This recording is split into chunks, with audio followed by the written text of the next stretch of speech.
আমাকে ক্ষমা করে দিও বাবা।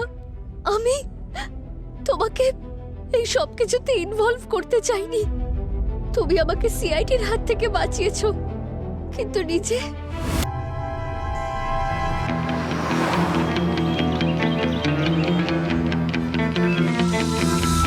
স্যার, ভিকটিমের নাম ধীরেন। উনি হচ্ছেন ফেমাস ডিকে ইন্ডাস্ট্রিয়ালসের মালিক। স্যার, উনি যখন সকালে হসপিটাল থেকে ডিসচার্জ হলেন তখন ঠিকই ছিলেন, কিন্তু রাস্তায় উনি মারা যান। কাল রাত্রে 50 বছরের জন্মদিন সেলিব্রেট করে হসপিটালে ভর্তি হয়েছেন।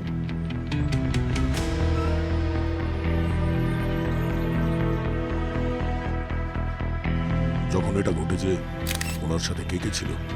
স্যার, ওনার মেয়ে তৃপ্তি আর ওনার ড্রাইভার রমেশ। কত বছর ধরে আপনি ওনার সঙ্গে কাজ করছেন? ম্যাডাম 10 বছর ধরে। চল। কাল এটা প্রায় কটার সময় হয়েছে? হয়েছিল 7টা-8টা নাগাদ। সারা রাত আমি হসপিটালের বাইরে ছিলাম। তারপর সকালে তৃপ্তি ম্যাডাম ছিলেন, সাহেবকে নিয়ে বাড়ি যাচ্ছিলাম, আর হঠাৎ রাস্তায়। আপনার এটা কেন মনে হচ্ছে যে কেউ আপনার বাবার খুন করেছে? না ওনার শরীরে কোনো ক্ষত আছে, না কোনো আঘাতের চিহ্ন, কিচ্ছু না? আমার বাবা একদম ঠিক ছিল। আমরা বাবাকে বাড়ি নিয়ে যাচ্ছিলাম আর বুঝতে পারিনি রাস্তায় কি হয়ে গেল, আর ভুলভাল কথা বলতে শুরু করে দিল। বাবা বলছিল আমাকে কেউ মেরে দেবে, মা আমাকে কেউ মেরে দেবে, বারবার বলছিল স্যার। আর তারপর দেখুন কি হয়ে গেল। ম্যাডাম, স্যার না মারা যাওয়ার আগে ভয় পেয়েছিলেন। আচ্ছা, কালকে রাত্রে ওনার বার্থডে পার্টি ছিল, তা কারোর সঙ্গে কোনো ঝগড়া টগড়া হয়েছিল নাকি? না স্যার, বাবা সবার সাথে ডান্স করছিল। আমাকে নেক্সট সিইও অ্যানাউন্স করেছিল, কিন্তু স্যার অ্যানাউন্স করার পর বাবাকে একটু চিন্তিত মনে হচ্ছিল। কেন? জানি না না মানে আপনি সিইও হওয়ার জন্য কারোর কোনো অসুবিধা ছিল? কে হতে পারে? স্যার, পার্টির মধ্যে তো সবাইকে অ্যানাউন্সমেন্টের পরেও খুশি মনে হচ্ছিল, কিন্তু হ্যাঁ স্যার, ওই পাপার ওই বিজনেস পার্টনার অক্ষয় আঙ্কেল উনি আলাদা জায়গায় গিয়ে বসে পড়েছিলেন। কিন্তু উনি আমার বাবার বেস্ট ফ্রেন্ড স্যার। উনি এরকম কেন করবেন স্যার? আমি কিচ্ছু বুঝতে পারছি না। উনি বা অন্য কেউ কেন করবে স্যার? আমি শুধু আপনাকে একটা রিকোয়েস্ট করি স্যার, যে এটা করেছে স্যার আপনি তাকে ছাড়বেন না স্যার, প্লিজ।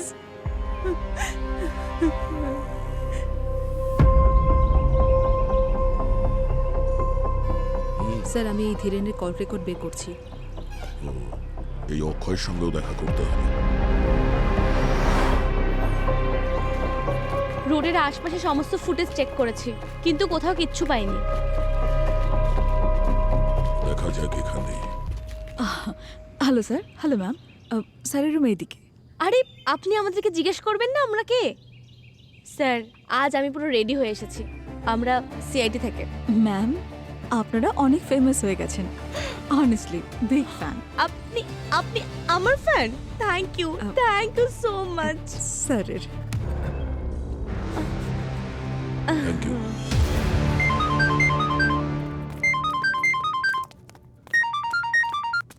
হ্যাঁ অভিজিৎ, ফোন রেকর্ড থেকে জানতে পারলাম যে ধীরেনের শেষ কলটা অক্ষয়ের ফোন থেকে এসেছিল। তাহলে আমাদের সন্দেহ ঠিকই ছিল। ইয়া, ওকে।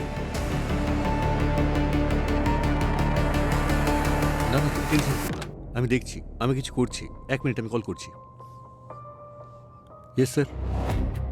কাল রাত্রে ধীরেনকে কল করেছিলে কেন তুমি? এমনি স্যার, ওর খোঁজ খবর নিতে। স্যার, যখন জানতে পারলাম যে ধীরেন ঘরে অজ্ঞান হয়ে গেছে, তাই ওর খোঁজ খবর নিতে আমি ফোন করেছিলাম ওকে। খুব চিন্তা হচ্ছে দেখছি, কিন্তু বিজনেসটা তো ধীরেন মেয়ের নামে করে দিয়েছিল। আর এই ব্যাপারটা নিয়ে রাগ হয়নি তো তোমার? হতে পারে রাগের মাথায় তুমি। না না না স্যার, ধীরেন আমার নিজের দাদার মতন ছিল। মানছি বিজনেস ওরই ছিল, কিন্তু আমি কোম্পানিতে 20 বছর রয়েছি। হঠাৎ করে ধীরেন পার্টিতে তৃপ্তিকে সিইও অ্যানাউন্স করলো, যেখানে ওদের দুজনের সম্পর্ক একদম ভালো না। ধীরেনের ওয়াইফের মৃত্যুর পর তৃপ্তি ইউএস চলে গিয়েছিল, তারপর হঠাৎ করে ওকে সিইও করে দেওয়া, আমি ঠিক কিছু বুঝতে পারলাম না। আমি তো ওদের অফিসে ঝগড়া করতেও দেখে ফেলেছিলাম। আর কি ব্যাপার নিয়ে ঝগড়া হচ্ছিল ওদের মধ্যে? স্যার, আমি দূরে দাঁড়িয়েছিলাম তাই ঠিকমতো শুনতে পাইনি, কিন্তু কিছু বিজনেস রিলেটেড ব্যাপারে মনে হয় তৃপ্তি সিইও হওয়ার জন্য ধীরেনের উপর প্রেশার ক্রিয়েট করছিল। আর আপনি চাইতেন না তৃপ্তি সিইও হোক, তাই তো? না স্যার, এ আপনি কি কথা বলছেন? দেখুন, আমাকে বিশ্বাস করুন, আমি সত্যি কথা বলছি। ধীরেন আমার খুব ভালো বন্ধু ছিল। হ্যাঁ, তৃপ্তি সিইও হয় আমি ব্যাপারটা মানতে পারিনি, কিন্তু ধীরেনের সঙ্গে এমন কিছু করার কথা আমি কখনো ভাবতেও পারি না। মার্ডারের রাতে তুমি কোথায় ছিলে? রাতে তো আমি ক্লাবেই ছিলাম, সকালে বাড়ি ফিরেছি। আপনি চাইলে ওখানে স্টাফদের কাছে খোঁজ করতে পারেন। খোঁজ তো আমরা ঠিক নিয়ে নেব, কিন্তু আপনি শহর ছেড়ে কোথাও যাবেন না, ঠিক আছে? হ্যাঁ স্যার।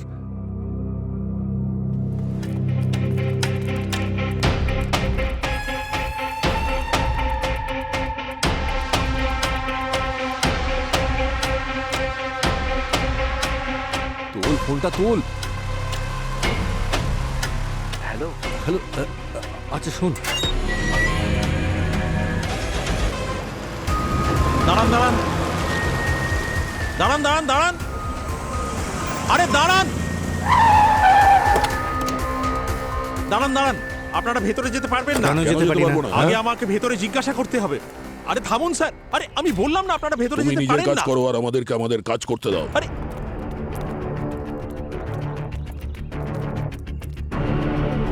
স্যার, কিছু জানা গেল যে খুনিকে? হ্যাঁ, জানতে পারা যাবে। হতে পারে খুনি আমাদের চোখের সামনেই আছে। আপনি আমাদের এটা বলেননি যে আপনার সাথে ধীরেনের অফিসে ঝগড়াঝাটি হয়েছিল? কি নিয়ে হয়েছিল ঝগড়াটা? মুখ বন্ধ করে রেখে লাভ নেই, মুখ খুলতে হবে। অক্ষয় আমাদের সবকিছু বলে দিয়েছে। অক্ষয় আঙ্কেল তো এটা চাইতেনই না যে আমি সিইও হই। উনি আমাকে একেবারেই পছন্দ করেন না, এই জন্যই তো আমার আর বাবার পার্সোনাল কথা বলে দিলেন আপনাদের। আচ্ছা, তুমি কি ভাবলে আমাদেরকে না বললে আমরা কি জানতে পারতাম না? যা জিজ্ঞেস করা হচ্ছে চুপচাপ তার উত্তর দাও। তোমার আর তোমার বাবার মধ্যে সম্পর্ক তো ভালো ছিল না, তাহলে হঠাৎই ভালোবাসা কেন?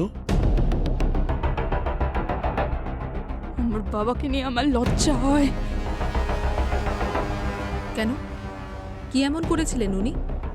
এক নম্বরের ফুর্তিবাজ লোক ছিল, আর ঠিক এই কারণে বাবার মায়ের মধ্যে প্রায় ঝগড়া হতো। মায়ের চলে যাওয়ার পর আমি বাবার মুখ পর্যন্ত দেখতে চাইতাম না। কিছুদিন আগেই বাবা ফোন করেছিল, অনেকবার ক্ষমা চাইলো। আমি ভেবে দেখলাম হয়তো উনি একা অনুভব করছেন, আমার প্রয়োজন আছে হয়তো। শুধু এই কারণেই আমি বাবাকে ক্ষমা করে দিলাম স্যার। কিন্তু সেই সম্পর্ক এরপরেও চলতে থাকে, আর ব্যাপারটা আপনার সহ্য হলো না, তাই খুন করে দিলেন আপনি। স্যার, একজন বাবা যতই খারাপ হোক না কেন, একজন মেয়ে এটা কখনোই করবে না। আমি চাইতাম যে বাবা নিজের কর্মফলের শাস্তি পাক, কিন্তু আমি এরকম কেন করব স্যার, বলুন না। স্যার, ধীরেনের ফোন রেকর্ড থেকে একটা নতুন ইনফরমেশন পেয়েছি। ও মারা যাওয়ার ঠিক আগে একটা অদ্ভুত মেসেজ পেয়েছিল। কি মেসেজ ছিল? শুধু একটা ওয়ার্ড, সরি। শুধু সরি? Yes sir. মৃত্যুর আগে ধীরেনকে কেউ সরি মেসেজ পাঠিয়েছে, তার মানে হলো হতে পারে যে মেসেজ পাঠিয়েছে সে ধীরেনের মার্ডারের ব্যাপারে জানতো, তাই সে ওর কাছে ক্ষমা চাইছিল। কিংবা এটাও হতে পারে যে ওকে মেসেজটা পাঠিয়েছিল সেই খুনি। জানতে পেরেছো কে এই মেসেজ পাঠিয়েছে? স্যার, বার্নার ফোন থেকে মেসেজ এসেছিল, এখনো পর্যন্ত ট্রেস করা যায়নি। ঠিক আছে, ডিজিটাল ফরেন্সিক টিমকে পাঠিয়ে দাও এটা। এই মেসেজ যেটা আছে এর সঙ্গে খুনির কোনো না কোনো সম্পর্ক আছে। সালুকে, ধীরেনের লাশ কিছু বললো? বলবে বলবে, তার আগে তোমরা দেখো এটা। এই যে কি আছে এটা? এর মাথায় আঘাতটা দেখো।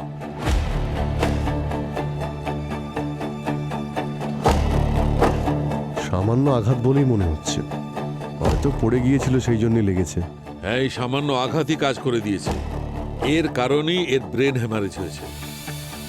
Brain haemorrhage? কিন্তু ডক্টর সালুকে হসপিটালে সুস্থ বলে ডিসচার্জ করে দিয়েছিল, তাহলে হঠাৎ এই ব্রেন হ্যামারেজ কি করে? হসপিটালের লোকেরাও ঠিকই বলেছে, কখনো হতে পারে যে ব্লাড ক্লটিং স্ক্যানিং এ বোঝা যায় না। আমার মনে হয় ইন্টারনাল ব্লিডিং হচ্ছিল, যার কারণে ওই হ্যামারেজ হয়েছে। সালুকে, ইন্টারনাল ব্লিডিং কেন হয়েছে এটা এখনো জানতে পারিনি, জানতে চেষ্টা করতে হবে। আপনি বললেন তো এটা ছোট আঘাতেও হতে পারে। হুম। তো যখন এনাকে বাড়িতে পাওয়া যায় উনি তখন অজ্ঞান ছিলেন, মানে যখন ওনাকে হাসপাতালে নিয়ে যাওয়া হয় হয়তো ইন্টারনাল ব্লিডিং এর জন্যই উনি অজ্ঞান হয়েছিলেন। হতে পারে। আর কে জানে এই আঘাতটা ওনার নিজের জন্যই লেগেছিল নাকি কেউ ইচ্ছে করে দিয়েছে। যদি কেউ আঘাত করে থাকে তাহলে সেটা কে করেছে? স্যার, ধীরেন বাবুর সঙ্গে যা কিছু হয়েছে ওটা ওই পার্টিতেই হয়েছে। এক্স্যাক্টলি, খোঁজ নিয়ে দেখতে হবে ওই পার্টিতে কে কে ছিল, কি হয়েছিল ওই পার্টিতে।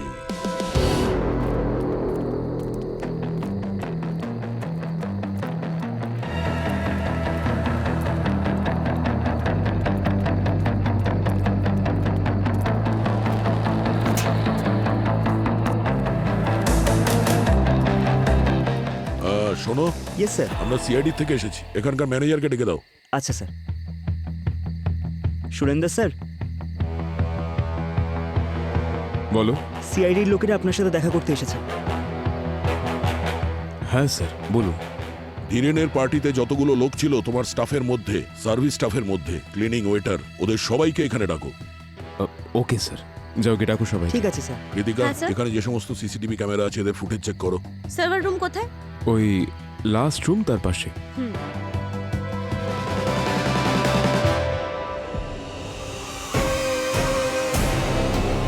ধীরেনবাবু পার্টি থেকে চলে যাবার পর কেউ ওনাকে খুন করে দিয়েছে। এখানে পার্টিতে কারোর সঙ্গে ঝগড়া হয়েছিল ওনার, কিংবা কোনো কথা কাটাকাটি, ঠিক করে বলো। যদি কিছু লুকানোর চেষ্টা করো তাহলে তোমরা বিপদে পড়তে পারো, এটুকু মনে রেখো। তুমি এত ঘামছো কেন? কিছু না, একটু গরম লাগছে। বাবু, জেলের ভেতরে কিন্তু এর থেকেও বেশি গরম। যেটা জানিস বলে ফেল। সেই দিন ওদের দুজনকে পার্টি থেকে বাইরে বেরোতে দেখেছিলাম।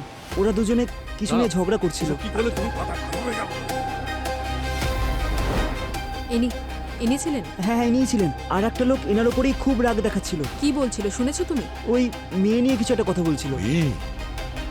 স্যার, স্যার এই দেখুন। দেখা হইতে। হ্যাঁ, ইনিই ছিলেন। এদের দুজনের মধ্যেই খুব ঝগড়া হচ্ছিল, আর গায়েও হাত তুলেছিল। ডাকো ওকে বিউরোতে। তোমার সঙ্গে ধীরেনের মারামারি হয়েছে কি না? তাহলে বলছো না কেন? আমি ভয় পেয়ে গেছিলাম। আপনারা সিআইডি, যদি আমি কথাটা বলে দিতাম তাহলে আপনারা আমাকেই সন্দেহ করতেন। সন্দেহ নয়, এখন আমরা পুরো বিশ্বাস করছি যে ধীরেনকে তুমিই মেরেছো। না স্যার, আমি এরকম করতেই পারি না। শুধু আমার ধীরেনের সঙ্গে পার্টিতে মারপিট হয়েছিল। কি নিয়ে মারপিট হয়েছিল আপনার সঙ্গে? সেটা আমি আপনাকে বলতে পারবো না। বলতে পারবে না মানে? কেন বলতে পারবে না? কারণ ওটা পার্সোনাল ব্যাপার। এই যে হ্যালো মিস্টার অক্ষয়, এক্ষুনি দয়া স্যার জিজ্ঞাসা করলে না গত জন্মের কথা বলতে শুরু করে দেবেন। যা জিজ্ঞাসা করা হচ্ছে চুপচাপ বলুন। স্যার, ধীরেন আমার দাদার মতন ছিল। ও আমার খুব ভালো বন্ধুও ছিল, কিন্তু ও মোটেই ভালো স্বামী নয়। ওর অনেকগুলো অ্যাফেয়ার ছিল, আর এই অ্যাফেয়ারগুলোর জন্যই ধীরেন আর ওর ওয়াইফের মধ্যে প্রায় ঝগড়াঝাঁটি হতো। ওয়াইফের ডেথের পর তো আরও খারাপ অবস্থা হলো। আমি প্রত্যেকবার ওকে কভার করতাম, কিন্তু এবার কোম্পানি ম্যাটার ছিল। কোম্পানির ম্যাটার কি? ওর আমার অ্যাসিস্ট্যান্ট কণিকার সঙ্গে অ্যাফেয়ার ছিল। Hello sir. Hello ma'am. স্যারের রুম এইদিকে। তো এটা নিয়ে আপনাদের মধ্যে মারপিট হয়? না স্যার, অ্যাকচুয়ালি আমি কোম্পানির অ্যাকাউন্ট থেকে কিছু টাকা কণিকার অ্যাকাউন্টে ট্রান্সফার করেছিলাম, যাতে ব্যাপারটা বাইরে না যায়। ধীরেন যখন জানতে পারে তখন ও খুব রেগে যায়। যখন আমি জানতে পারি যে ধীরেন হসপিটালে অ্যাডমিট রয়েছে, তখন আমার খুব খারাপ লাগে। তখন আমি ওর কাছে ক্ষমা চাওয়ার জন্য ওকে কার্ড, কেক আর ফ্লাওয়ার্সও পাঠাই। সেসব তো ঠিক আছে, কিন্তু কোম্পানির ফান্ড এদিক ওদিক করা আইনত অপরাধ, জানেন তো? স্যার, এর সব ব্যাংক অ্যাকাউন্ট ভালো করে চেক করো। মানি ট্রান্সফার থেকে শুরু করে সবকিছু জানা যাবে, বুঝেছো? আমাদের কাছে কিচ্ছু লুকোয় না। স্যার, ওই সরি চেয়েছিল যে মেসেজটা, ওটার ব্যাপারে কিছু জানতে পেরেছো? স্যার, ও কোনো পুরনো মোবাইল থেকে এই মেসেজটা পাঠিয়েছে, একটু সময় লাগবে। ইচ্ছে করে পুরনো ফোন ইউজ করেছে যাতে সহজে ট্র্যাক না করা যায়।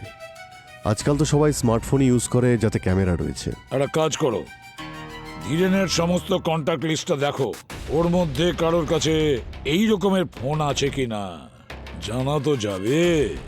আসলে কে এই দোষী, বলো শাহরুখে, কি খবর আছে? খবর হচ্ছে বস, সোনার দাম কমছে, ইনভেস্ট করো। খুব ভালো মুডে আছো তো, বড় কিছু পেয়েছো বোধহয়। অনেক বড় জিনিস পেয়েছি। দেখাবে নাকি? বস, ডক্টর একদম ঠিক কথা বলেছে। হসপিটালে এই লোকটা একদম হেলদি ছিল। কিন্তু ডক্টর সালুকে, আপনি তো বলেছিলেন ধীরেনের মৃত্যু ব্রেন হ্যামারেজের জন্য হয়েছে। হয়নি, মৃত্যু ঘটানো হয়েছিল ব্রেন হ্যামারেজের মতো কিছু। আমি বলছি এর সাহায্যে করানো হয়েছিল। এটা কি? নিউরোথম্ব্যাক্স ভার্সন 5। অনেক বছরের কঠিন পরিশ্রমের মেডিকেল রিসার্চ করে এটা বানানো হয়েছিল। শুধু 2 ফুটাই যথেষ্ট কোনো মানুষের জীবন নিয়ে নেওয়ার জন্য। কি করতে পারি কেন? তার চেয়ে জিজ্ঞেস করো কি করতে পারে না। আমি বলছি, এখানে এসো। এ দেখো, যে কোনো মানুষের ব্লাড ভেসেলসগুলোকে দুর্বল করে দেয়, আর তখনই ব্লাড ক্লটিং শুরু হয়ে যায়। ঠিক তেমন যেমন কারোর ব্রেন হ্যামারেজের সময় হয়। তাহলে কেউ ইচ্ছে করে ধীরেনকে এই ড্রাগটা দিয়েছিল? একদম। এই দেখো, যে নিউরোটক্সিক কম্পাউন্ড আছে, এর কারণে এর ব্লাড ক্লটিং এবিলিটি শেষ হয়ে গেছিল। এই দেখো কিরকম অদ্ভুত অদ্ভুত প্যাচেস দেখা যাচ্ছে। বস, আমারও প্রথমে তাই মনে হয়েছিল হয়তো এর ব্রেন হ্যামারেজ হয়েছে। তার মানে স্যার এই ড্রাগটা খুব সহজেই কাউকে দিয়ে দেওয়া যায়? সচিন, এটা তোর আসল বৈশিষ্ট্য। না এর কোনো স্মেল হয়, না এর কোনো কালার হয়, না আর কোনো টেস্ট হয়। খুব সহজে কোনো জিনিসে ডিজলভ হয়ে যায়। আর কোনো কালারও দেখা যায় না? একদম নয়। এই দেখো,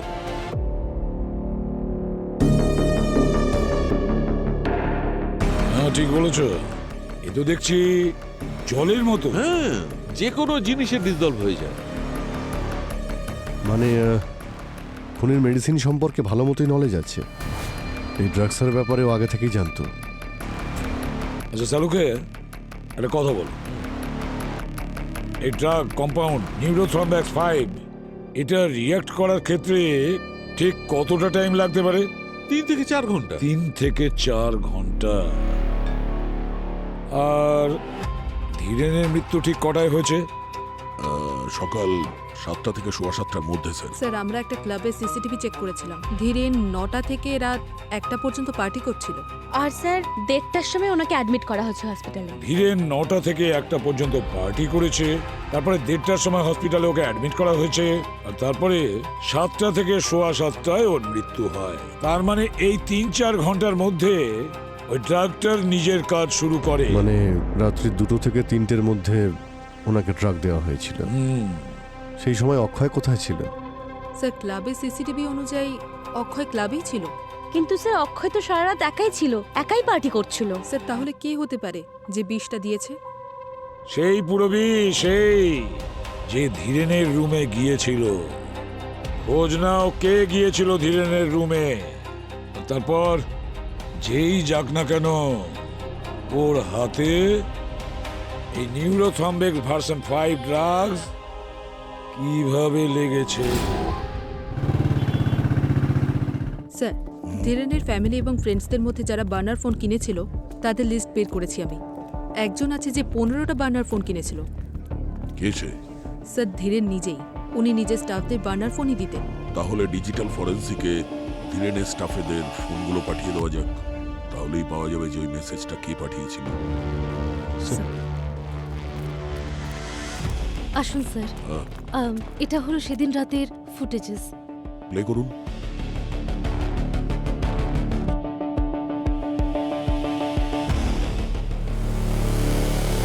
এক মিনিট, এটা পজ করুন। এটা তো কোনো মহিলা। আর একটু জুম করা যেতে পারে? Yes sir. কণিকা।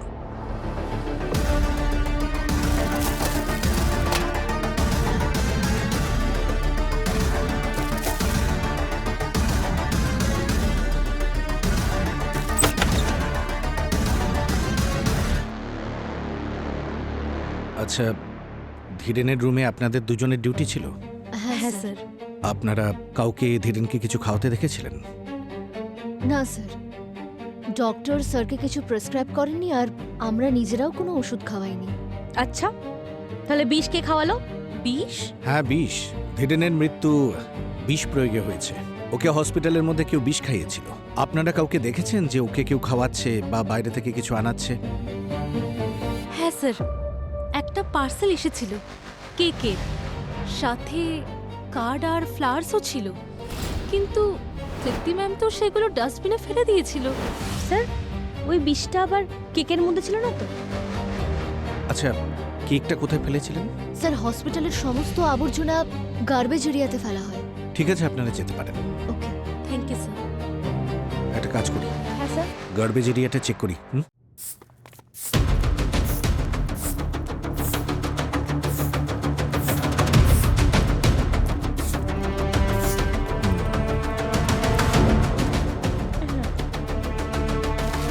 ছি স্যার, কি গন্ধ বেরোচ্ছে। নোংরা হলে তো একটু গন্ধ আসবেই। স্যার কিন্তু আমার কাছে একটা সলিউশন আছে। আরে কি করছো? স্যার আমি পারফিউম নিয়ে এসেছি বাড়ি থেকে। আমি জানতাম আজকে নোংরায় আসতে হবে, আর এমনিতেও। আর পুরো পৃথিবীতে না এই সিআইডিদের জন্য কেউ ভাবে না। ইন্টারেস্টিং।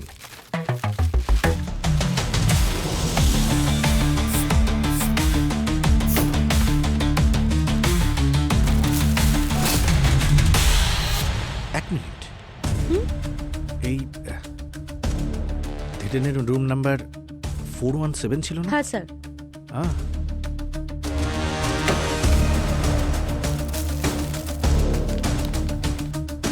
Birthday cake? হুম।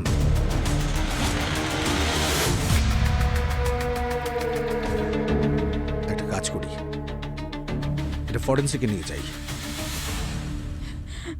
স্যার স্যার আমি কিচ্ছু করিনি। I really really love Dhiren. ও তো ওর বার্থডে পার্টিতে তৃপ্তিকে আমাদের কথা জানাতোই। ফর ইনফরমেশন আমি আপনাকে জানাচ্ছি যে উনি এরকম আরো 4-5 জনকে বলেছেন। আর উনি যখন তোমার ব্যাপারে তৃপ্তিকে বললেন না, তুমি ওকে খুন করে দিলে। না, আপনি এরকম কেন বলছেন? কি করছিলে তুমি ওই ঘরে? আমি শুধু দেখা করতে গিয়েছিলাম। অক্ষয় স্যার টাকা দিয়েছিলেন আমাদের অ্যাফেয়ার লুকোনোর জন্য। ওই টাকা আমি ফিরিয়েও দিয়েছিলাম।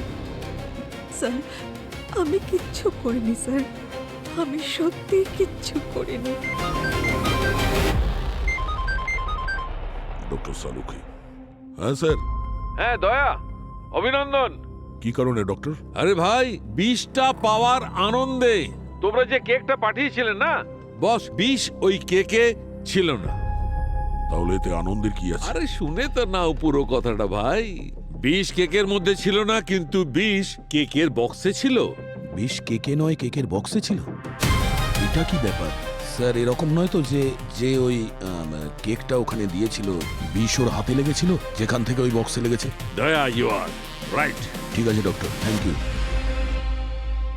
স্যার ওই নার্সও বলছিল যে কেকটা খোলাই ডেলিভার করা হয়েছিল, সেই জন্যই তৃপ্তি কেকটা ডাস্টবিনে ফেলে দিয়েছিল।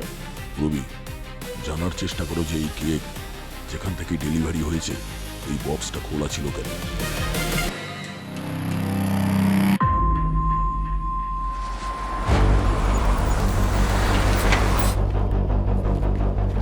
স্যার বেকারি থেকে কনফার্ম করেছে যে ওরা কেকটা প্যাক করেই দিয়েছিল। ওরা কিচেনের ফুটেজও পাঠিয়েছে। তার মানে যা কিছু হয়েছে ওই ডেলিভারি বয়ই করেছে বক্সের ওপর। আচ্ছা, বেকারি থেকে ওর অ্যাড্রেসটা এখানেই বলেছিল না? হ্যাঁ স্যার।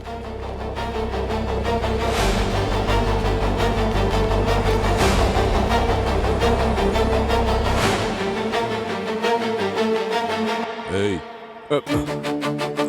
আরে দাঁড়াও।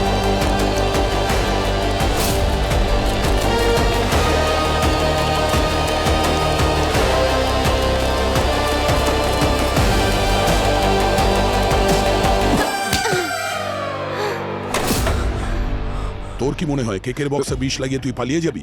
স্যার আমি তো খালি কেক ডেলিভারি করেছি স্যার। আচ্ছা, কেকের মধ্যে বিষ ছিল যেটা তুই মিশিয়েছিস। বিষ? স্যার আমি বিষ মেশাইনি স্যার। তাহলে পালালি কেন? স্যার ওটা আমি কেকের থেকে এক পিস খেয়ে ফেলেছিলাম স্যার। সারাদিন ডেলিভারি করতে করতে আমার খিদে পেয়ে গেছিল স্যার। আমি ভয় পেয়ে গেছিলাম স্যার, যদি আমি ধরা পড়ে যাই তাহলে আমার চাকরি চলে যাবে স্যার। এই জন্য আমি পালিয়েছিলাম স্যার। স্যার, ধীরেন বাবুকে কেউ 2 থেকে 3টের মধ্যে বিষ দিয়েছিল, ঠিক সেই দিন যেদিন উনি ওনার সমস্ত বিজনেস নিজের মেয়ের নামে করে দিয়েছিলেন। আর স্যার এই ব্যাপারে সবচেয়ে বেশি ঝামেলা তো ওর বিজনেস পার্টনার অক্ষয়ের হওয়া উচিত। কিন্তু অক্ষয় তো সেই সময় ক্লাবে ছিল। আর যদি আমরা ভেবেও নি যে অক্ষয় বিষটা পাঠিয়েছে, কিন্তু ওর পাঠানো কেকের মধ্যে তো বিষ ছিলই না। বিষ তো কেকের বক্সের উপরে ছিল। স্যার কেক বক্সে যে ফিঙ্গারপ্রিন্টস ছিল সেটা চেক করেছি, কারোর সঙ্গে ম্যাচ করছে না স্যার।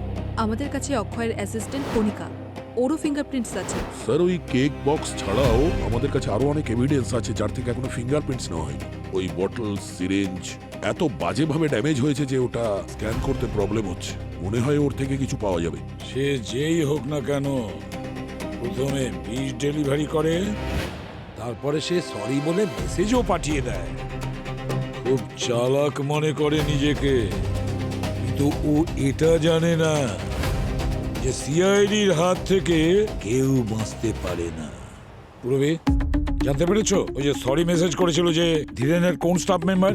স্যার এই সরি মেসেজটা তো ওই স্টাফেদের মধ্যে কেউ পাঠায়নি, কিন্তু ইন্সপেকশনের জন্য যখন আমরা সবার ফোন নিলাম, শুধু এই রমেশ মানে ধীরেনের ড্রাইভার ও নিজের ফোন দেয়নি। এ সেই ড্রাইভার না যে খুনের মুহূর্তে ধীরেনের সঙ্গে গাড়িতে ছিল? হ্যাঁ স্যার। তাহলে দয়া, রমেশের রুমের প্রত্যেকটা কোণা ভালো করে দেখো।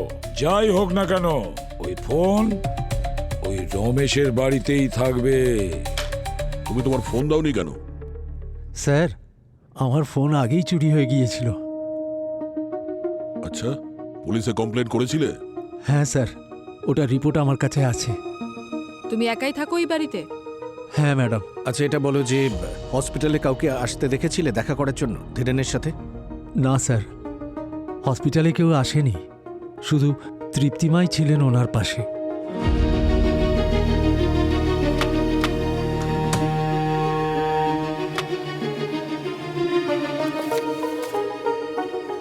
স্যার,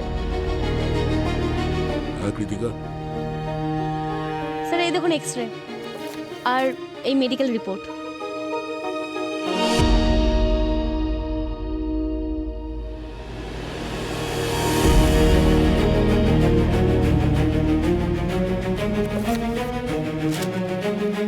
কি এটা? হ্যাঁ, এত দামি দামি সব কাপড়, এই ধীরেনের ওয়াইফের মেডিকেল রিপোর্টস তোমার বাড়িতে কেন? এই জামা কাপড় ধীরেনের ওয়াইফের না, তোমার কাছে কি করে? হ্যাঁ স্যার আমি কিছু করিনি স্যার, আপনারা আমাকে বিশ্বাস করুন। আমি ধীরেন স্যারের এখানে বহু বছর ধরে কাজ করছি স্যার।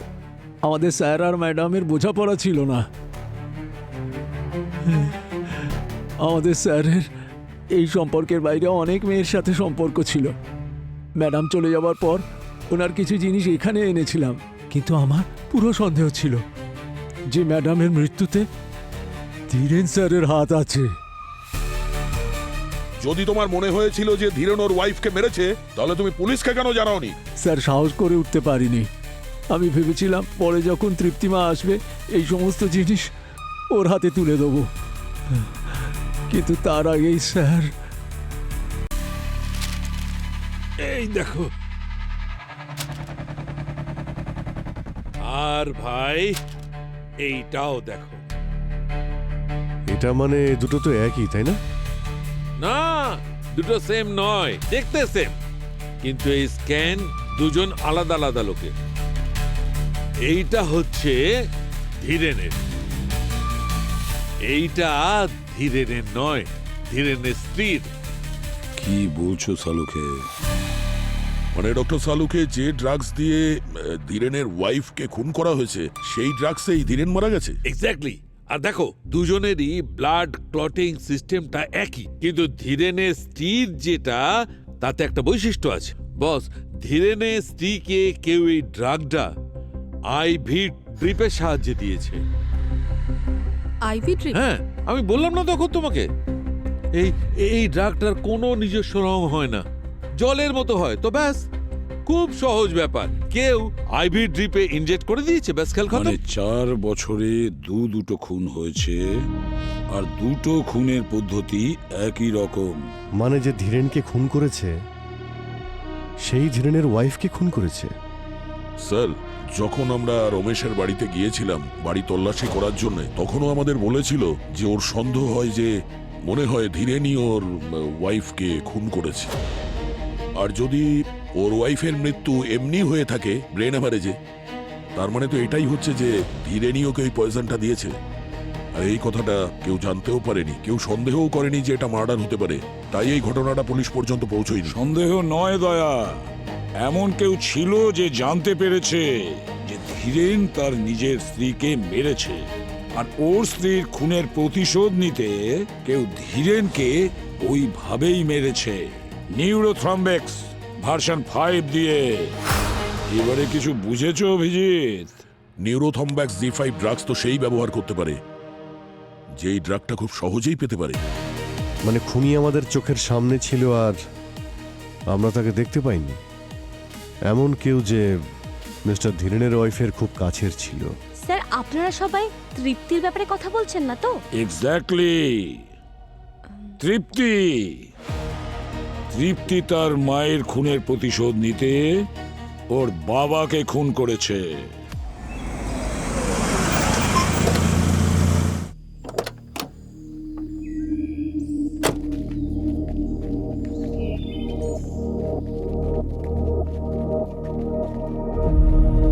তৃপ্তি,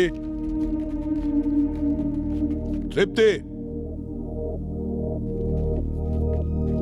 কোথায় তুমি? তৃপ্তি,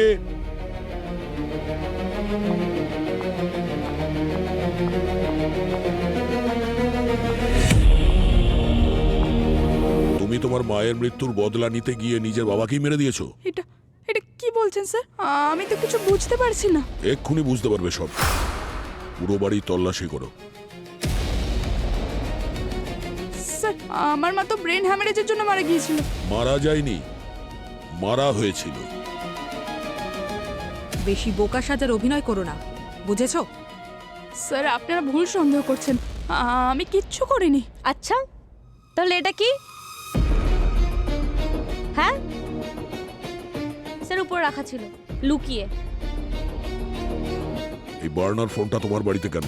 স্যার, এটা আমার ফোন না। আমি জানি না এটা কিভাবে এখানে এলো। জানো না? না। ঠিক আছে, খুব তাড়াতাড়ি জানতে পেরে যাবে। হ্যাঁ পূরবী, কি জানতে পারলে? স্যার, এই দেখুন, ফোন পুড়ে যাওয়ার আগে ফোনের লাস্ট লোকেশন। এটা তো তৃপ্তির বাড়ি। পুরবি, একটা কাজ করো, আরো একবার চেক করে দেখো।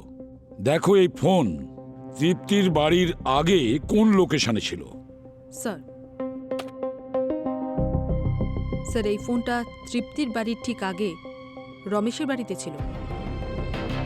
আর রমেশ তো রিপোর্ট লিখিয়েছিল যে ওর ফোনটা চুরি হয়ে গেছে। আচ্ছা, এই লোকেশনটা কবেকার? ডেটটা দেখো। 27শে অক্টোবর। আর রমেশ ফোন চুরি হওয়ার কমপ্লেন কবে লিখিয়েছিল? স্যার, 26শে। 26শে অক্টোবর ফোন চুরি করার কমপ্লেন জানিয়েছিল রমেশ, কিন্তু 27 তারিখ ঠিক তার পরের দিন ওই ফোন ওর বাড়িতে শো করছে। তাহলে রমেশ তৃপ্তিকে ফাঁসানোর জন্য ওর বাড়িতে ফোনটা রেখেছিল। কিন্তু এটা কেন করলো? বস, হ্যাঁ বস, এই সিরিঞ্জ আইবির স্ক্যান রিপোর্ট এসে গেছে। তাহলে কি তৃপ্তির ফিঙ্গারপ্রিন্টের সঙ্গে ম্যাচ করছে? তৃপ্তির কথা ছাড়ই বস, কণিকা, রমেশ, অক্ষয় কারোর সঙ্গে ম্যাচ করেনি। আরে আরে, কিন্তু প্রশ্ন তো এখনো ওটাই যে রমেশ ওই ফোনটা ওর বাড়িতেই লুকিয়েছিল, কিন্তু বিষটা কে মিশিয়েছে? দেখো, একটা কথা মনে রেখো, এই যে ড্রাগটা বস, এ খুব সহজে পাওয়া যায় না। এটা হসপিটালে আইসিইউতে এমার্জেন্সিতেই পাওয়া যায়। ও, সেই জন্য এই ড্রাগটা এত স্পেশাল। তাহলে এই ড্রাগ হসপিটালে কাজ করার লোকের কাছেই পাওয়া যেতে পারে। আর ওই হসপিটালে যে কাজ করছে সে এই ড্রাগ নিউরোথ্রম্বেক্স V5 হসপিটালের স্টোরেজ রুম থেকেই চুরি করেছে।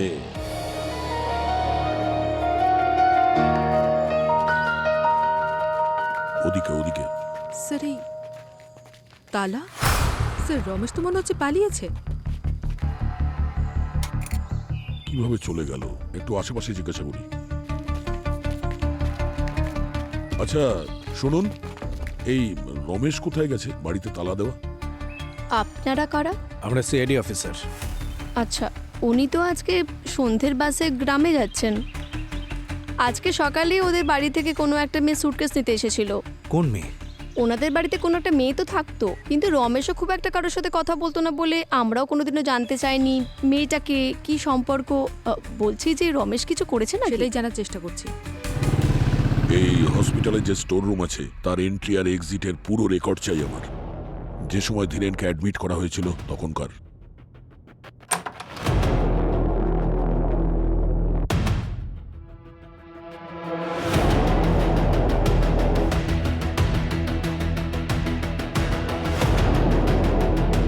এটা তো সেই নার্স যে সেদিন ধীরেনের ঘরে ডিউটিতে ছিল।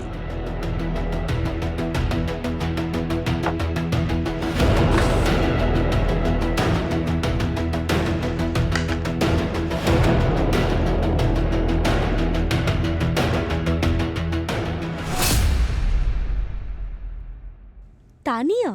স্যার হসপিটালের সমস্ত আবর্জনা গার্বেজ এরিয়াতে ফেলা হয়। ঠিক আছে, আপনারা যেতে পারেন। স্যার হুম? স্যার এটা স্টোরেজ ইউনিটে তানিয়ার আই কার্ডটা পেয়েছে। তানিয়ার আই কার্ড স্টোর রুমে?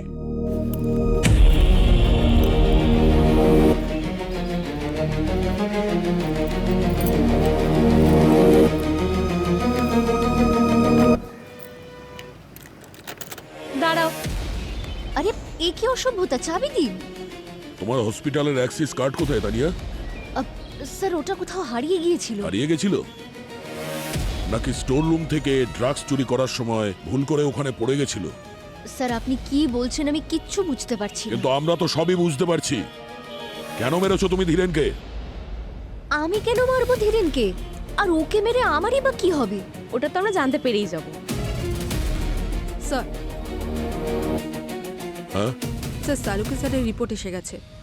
আর এই রিপোর্ট অনুযায়ী তানিয়ার কার্ডে তানিয়ার ফিঙ্গারপ্রিন্ট ছাড়াও আরেকটা ফিঙ্গারপ্রিন্ট আছে। আর এই দ্বিতীয় ফিঙ্গারপ্রিন্ট এটা কার? এটা সেই ফিঙ্গারপ্রিন্ট যেটা রমেশের বাড়ি থেকে রমেশের জিনিসপত্রে পাওয়া গেছে। হ্যাঁ, কিন্তু পুরবী ম্যাম, আরেকজনের যে ফিঙ্গারপ্রিন্ট সেটা কার? এটা তো এখন রমেশই বলবে, যার বাড়িতে রাখা জিনিসের ওপর আমরা ওই ফিঙ্গারপ্রিন্টটা পেয়েছিলাম।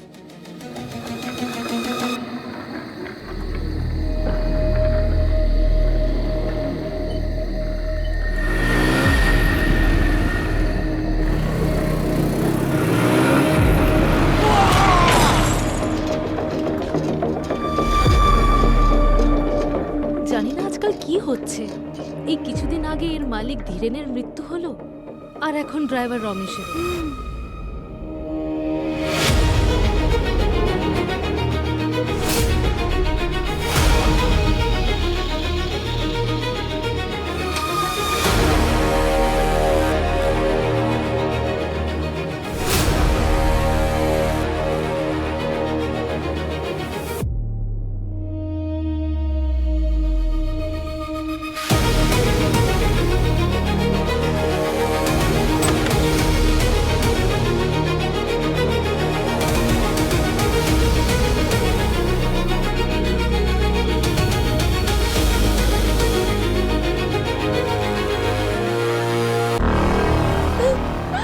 আমাকে ক্ষমা করে দিও বাবা। আমি তোমাকে এই সব কিছুতে ইনভলভ করতে চাইনি। তুমি আমাকে সিআইডির হাত থেকে বাঁচিয়েছো, কিন্তু নিজে আর নিজেই অ্যারেস্ট হয়ে গেলে।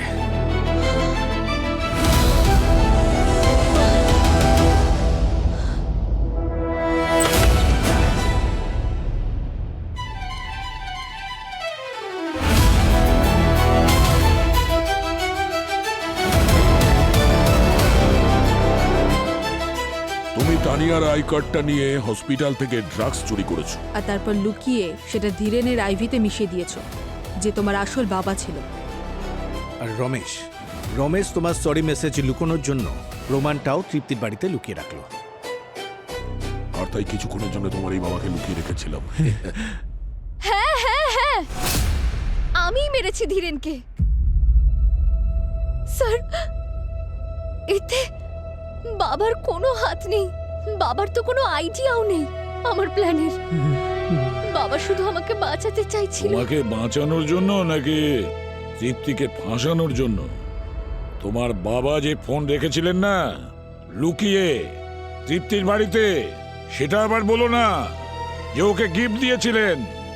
একটা মেয়েকে বাঁচানোর জন্য একজন নিরীহকে ফাঁসিয়ে দেওয়া ঠিক ততটাই অপরাধ যেটা তুমি করেছো ধীরেনকে মেরে, বুঝেছ? আমার সামনে আর কোনো রাস্তা খোলা ছিল না। এই যে আমার এই মেয়ে ছাড়া এই দুনিয়াতে আমার কেউ নেই। কিন্তু স্যার আমি একদমই তৃপ্তিমাকে ভাসিয়ে দিতে চাইনি। ওই রাতে যখন আমি ধীরেন স্যারের সাথে হসপিটালে ছিলাম, আমি আমার ফোন চেক করছিলাম, তাতে আমি ওই মেসেজটা দেখেছিলাম। সরি, আমি ওই মেসেজটা দেখে তখনই বুঝে যাই এই মেসেজ আমার মেয়ে অনুরাধা করেছে। আমি বাড়ি গেলাম, তারপর আমি ওকে বললাম তুই আমাকে সব কিছু সত্যি করে বলবি, কিন্তু ততক্ষণে অনেক দেরি হয়ে গেছিল, অনেক দেরি। আপনারা আপনারা আমাকে যে শাস্তি দিতে চান দিয়ে দিন, কিন্তু প্লিজ আমার বাবাকে ছেড়ে দিন। উনি শুধু আমাকে বাঁচানোর চেষ্টা করছিলেন। কি অদ্ভুত ঘটনা স্যার, বাবার প্রতি কি ভালোবাসা, হ্যাঁ? আর নিজেই নিজের বাবাকে বিষ খাইয়ে মেরে ফেললে তুমি। তা না হলে আর কি করতাম আমি? ধীরেন আমাকে কখনো নিজের মেয়ে মনেই করতো না। লজ্জা করতো আমার যে আমি ওনার মেয়ে। আমি ভেবে রেখেছিলাম যে আমি নিজের প্রপার্টির ভাগটা নিয়ে বাবার সঙ্গে বিদেশে চলে যাব সারা জীবনের জন্য। কিন্তু তারপর তৃপ্তি এলো আর সবকিছু বদলে গেল। তৃপ্তিকে রাস্তা থেকে সরানোর জন্য তোমরা অনেক চেষ্টা করেছিলে, তবে ওর ভাগ্য ভালো ছিল, তাই বেঁচে গেছে। স্যার, যদি আমি তৃপ্তিকে মারতাম তাহলে আমি কিছু পেতাম না। ধীরেনের স্ত্রী মারা যাওয়ার পর আমার সন্দেহ হলো এটা কোনো সাধারণ হ্যামারেজ নয়। আমি রিসার্চ করলাম আর আমি জানতে পারলাম যে ধীরেনই নিজের ওয়াইফকে খুন করেছে। এই বিষয়টা নিয়ে আমি ওকে ব্ল্যাকমেল করতে শুরু করলাম। ভয় পেয়ে ও নিজের উইলে আমার নামও লিখেছিল আর আমাকে প্রমিস করেছিল যে নিজের 50তম জন্মদিনে ও আমাকে নিজের কোম্পানির সিইও বানাবে। ও সব ভুলে গেল, সব ভুলে গেল।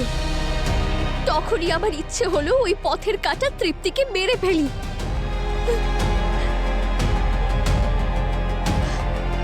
কিন্তু তারপর দেখুন এখন কি অবস্থা।